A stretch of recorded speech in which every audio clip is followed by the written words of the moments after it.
നമ്മൾക്ക് കുറച്ച് ബട്ടൂര ഉണ്ടാക്കിയാലോ. കൂടെ കഴിക്കാൻ ചിക്കൻ കറി ഉണ്ടാക്കി വെച്ചിട്ടുണ്ട്. ബട്ടൂര ഗോതമ്പ് മാവിലാണ് ഉണ്ടാക്കുന്നത് കേട്ടോ. പാല്, മുട്ട, തൈര്, ഉപ്പ്, ഈസ്റ്റ് ചേർത്ത് മിക്സ് ചെയ്ത് 2 മണിക്കൂർ മാറ്റി വെച്ചിട്ടുണ്ടായിരുന്നു. ഇനി ഇത് നമുക്ക് എടുത്ത് കുഴച്ച് നല്ലപോലെ പരത്തി ചുട്ടെടുക്കാം.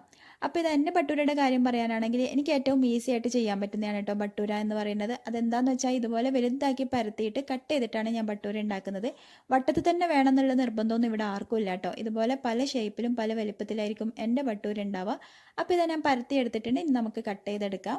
നമ്മൾക്ക് കഴിക്കാനുള്ള വലിയ ഭംഗിയുടെ ഒന്നും ആവശ്യമില്ലല്ലോ. പിന്നെ ഇന്ന് മക്കൾ വരുമ്പോൾ ഉണ്ടാക്കി കൊടുക്കുന്ന ബട്ടൂരും ചിക്കൻ കറിയാണ് കേട്ടോ. ചില ദിവസങ്ങളിൽ ഞാൻ സ്നാക്സ് ഉണ്ടാക്കി കൊടുക്കും.